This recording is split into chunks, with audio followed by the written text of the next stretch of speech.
La section d'Ivry à cette soirée d'études. Donc on va aborder aujourd'hui les 40 ans de la bataille de SKF, 40 ans de lutte.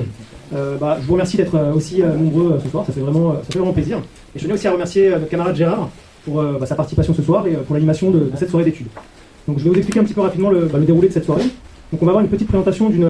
Merci beaucoup, merci de l'invitation, c'est très émouvant de vous voir et de reconnaître ces visages et c'est très émouvant de savoir qu'il y a Mario de Ouanard, donc vraiment c'est quelqu'un qui est très important dans cette histoire, le papa Ouanard. Donc pourquoi ce livre? D'abord parce que ça tombait pour le 40e anniversaire, et puis moi je suis un peu frustré parce qu'à l'époque de la SKF j'étais à Moscou, et je me souviens avoir vu des reportages à la télé soviétique sur la SKF, notamment en mai-juin 85, et puis donc on était un petit groupe d'Ivriens, il y avait les Courtois, ça vous dit quelque chose, la famille Courtois, oui bien sûr, Gérard Courtois, et donc on discutait avec les soviétiques qui nous donnaient des leçons de révolution en disant « Ah mais c'est pas comme ça qu'il faut faire la révolution », c'était assez marrant, les soviétiques nous donnent des leçons en 85.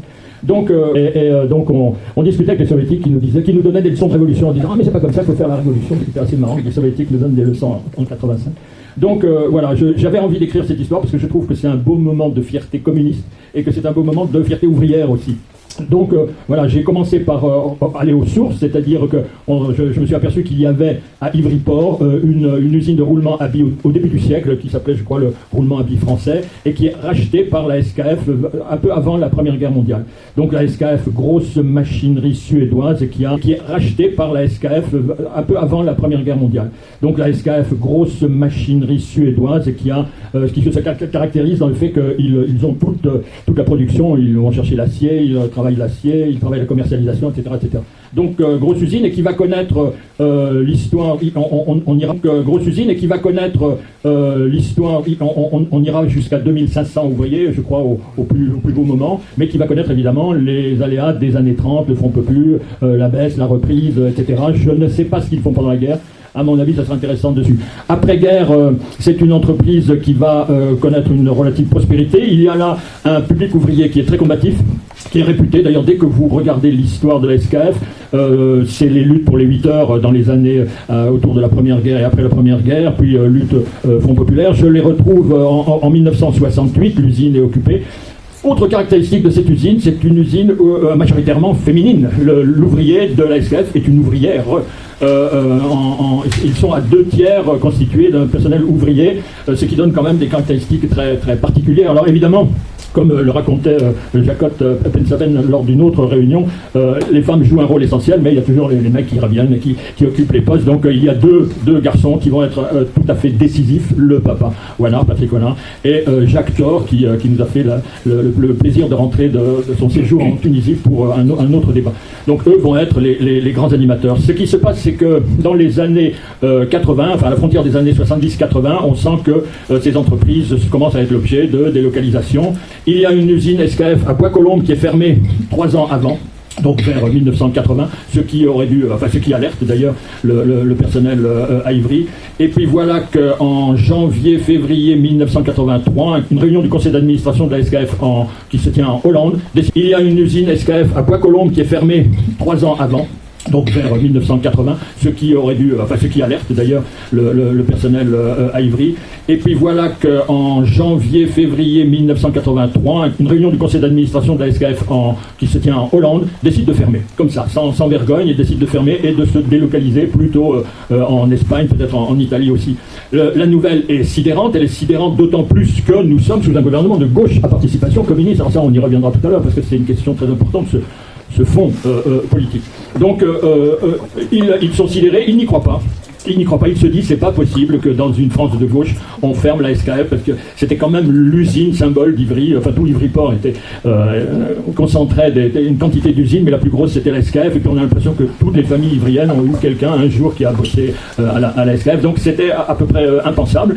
Et quand même, comme ce sont des gens qui sont méfiants, les ouvriers et les ouvrières vont retarder leurs vacances de 1983 et vont se mettre à creuser des tranchées devant toutes les sorties de l'usine. Il faudrait que quelqu'un qui a connu cette usine plus que moi puisse la définir, mais c'était une série de bâtiments extrêmement longs de part et d'autre de la rue Gainsbourg, et sur toutes les sorties, donc pendant l'été 83, les ouvrières se mettent à creuser des tranchées pour empêcher le passage de camions et l'éventuel déménagement. On se retrouve à la rentrée 83, on est persuadé que l'inspection du travail va refuser. Or, l'inspection du travail, qui en fait dépend du ministère du Travail, donc dépend du camarade Fabius, si j'ose dire, l'inspection du travail reprend texto l'argumentaire patronal et accepte. Alors là, c'est vraiment la sidération, et immédiatement, Assemblée Générale, et on décide d'occuper. Et donc là, on est en novembre 83, et ça va durer presque 2 ans. Ça, c'est quand même quelque chose, je trouve, d'extraordinaire, de tenir pendant 2 ans jusqu'au printemps 85. Alors, c'était pas étonnant, cette réaction, parce qu'il y a toujours eu une combativité formidable à la SKF. La CGT faisait entre 70 et 80%. Il y avait une cinquantaine de membres du PC à l'intérieur. On m'a dit qu'à l'entrée de la SKF, où il y avait les casiers, vous savez, un peu individuels des ouvriers, il y avait le casier du syndicat et il y avait le casier du parti. Donc, vous voyez, c'était quand même une politisation de cette entreprise qui était tout à fait formidable. Et c'était une tradition que les cadres communistes, le maire, les secrétaires de section, c'était le cas, je crois, notamment de Nicolas Marchand, adhèrent et militent à l'entreprise SKF. Donc voilà, on sent tout de suite un climat très particulier. Donc début de la grève. Ce qui me sidère, moi, c'est que ça va être une grève très active. C'est-à-dire qu'ils vont durer, je l'ai dit, presque 2 ans. Il y aura presque chaque semaine une initiative. Ça, c'était un souci très important, ne pas faire une grève passive, si je puis dire. Donc, il y aura des initiatives de recherche d'alternatives économiques. On va réunir les autres producteurs automobiles pour savoir comment on peut mieux utiliser les roulements à billes. On va occuper des bateaux. On va faire une manif au ministère du Travail. Vous êtes sans doute mieux placé que moi pour énumérer. On va aller en Suède à 2 reprises. Donc il y aura aussi en permanence un travail d'alternative et de possibilité de relancer cette entreprise. Je trouve que c'était une lutte de classe exemplaire, c'est-à-dire que d'un côté, on a ce public ouvrier, on a la ville.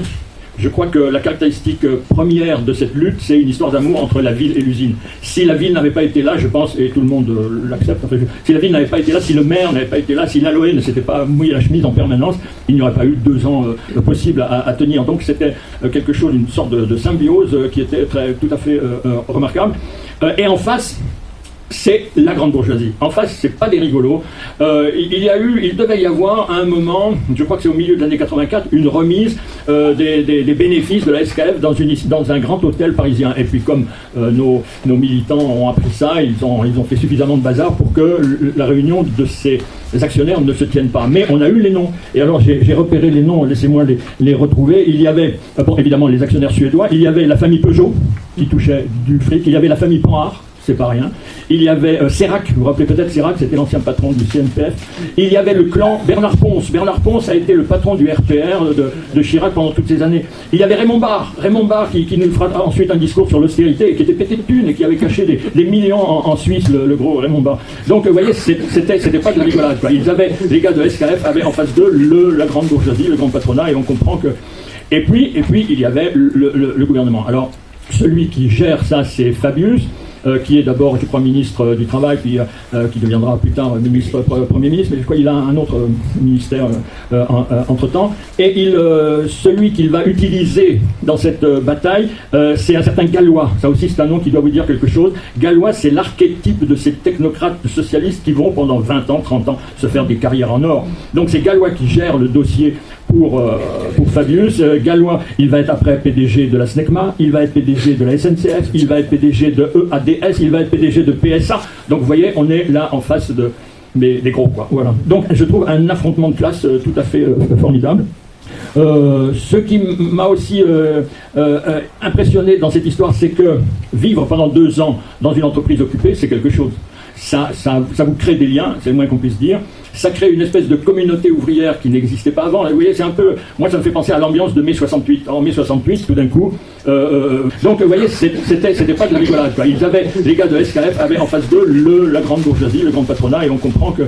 Et puis il y avait le gouvernement. Alors, celui qui gère ça, c'est Fabius, qui est d'abord, je crois, ministre du Travail, puis qui deviendra plus tard Premier ministre, mais je crois qu'il a un autre ministère entre-temps. Et celui qu'il va utiliser dans cette bataille, c'est un certain Gallois. Ça aussi, c'est un nom qui doit vous dire quelque chose. Gallois, c'est l'archétype de ces technocrates socialistes qui vont, pendant 20 ans, 30 ans, se faire des carrières en or. Donc c'est Gallois qui gère le dossier pour Fabius. Gallois, il va être après PDG de la SNECMA, il va être PDG de la SNCF, il va être PDG de EADS, RDS, il va être PDG de PSA. Donc vous voyez, on est là en face des gros, quoi. Voilà. Donc je trouve un affrontement de classe tout à fait formidable.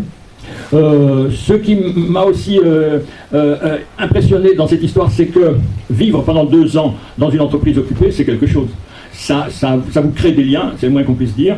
Ça crée une espèce de communauté ouvrière qui n'existait pas avant. Vous voyez, c'est un peu... Moi, ça me fait penser à l'ambiance de mai 68. En mai 68, tout d'un coup, vous regardez autour de vous, quand vous êtes à l'université ou à l'usine, vous regardez différemment les gens, tout d'un coup, on a le temps d'échanger, de discuter, etc. Ben, c'est un peu ce qui s'est passé aussi pendant 2 ans.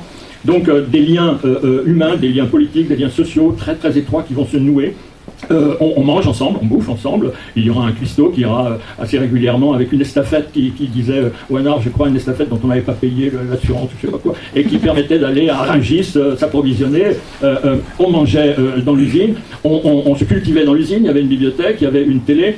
Il y avait un chat, mais on voit des traces du chat, enfin un signalement du chat à plusieurs reprises. Il y avait un cochon.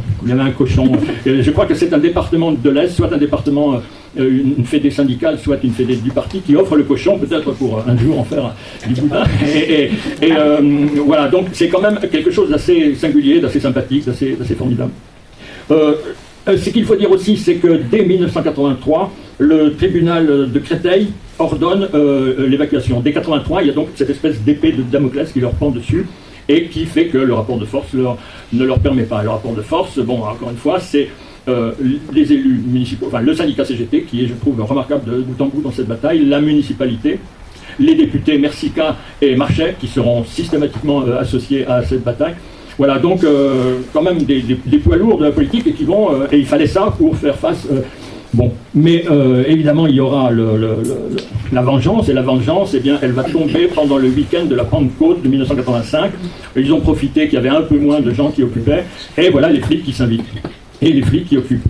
Et là, changement de climat, tout de suite, une mobilisation exceptionnelle et qui met tout le monde en mouvement, c'est-à-dire qui met la mairie, il y aura la sirène, et moi quand je fais ma petite enquête, tout le monde me dit « Ah, la sirène à 5h du matin, etc. » Il y aura l'église, et l'église va sonner les cloches, ça c'est génial aussi. Il va y avoir les associations, il y avait une élue non communiste, quand on dit Christiane Rasse, qui avait rassemblé plusieurs centaines d'associations d'Ivry et qui va se mobiliser. Donc là, pendant quelques jours, manif permanente, colère, article de l'humanité, etc., etc., ricanement du côté social-démocrate. En général, si vous lisez par exemple Libération de cette époque, ils se moquent, quoi. Ils considèrent que c'est la dernière lutte des classes, que les cocos font de l'agitation, mais que ça n'ira pas très loin. Et donc, mobilisation formidable. Et il se passe aussi une idée intéressante, c'est que... Alors, c'est une idée qui est venue dans la tête de beaucoup de gens. C'est notre usine, les flics occupent notre usine, il faut qu'on réoccupe notre usine. Ça, c'est quand même une idée absolument incroyable. Donc j'ai plusieurs témoignages montrant que côté syndical, côté politique, l'idée monte, il faut qu'on réoccupe notre usine. Alors, comment dirais-je, ça va se faire avec beaucoup d'intelligence. Il va y avoir un conseil municipal public où l'Aloé réunit son monde. Et l'idée, c'est de montrer aux autorités que, bon, on se bat, mais on se bat de manière classique, quoi, voilà, on proteste, point. En fait, ce conseil municipal avait pour objectif de réunir un certain nombre de militants, c'est entre 300 et 400 militants, me dit-on, où des gens comme Pierre Augostinat vont jouer un rôle tout à fait considérable, et organiser, dans une nuit de début juin, organiser la réoccupation de l'usine. Donc il va y avoir, je crois, plusieurs dizaines de groupes de 50 personnes qui vont chacun avoir un rôle précis. On m'a dit qu'il y avait ce qu'on appelait les gazelles, c'est-à-dire ceux qui, une fois dans l'usine, courent vite, vite,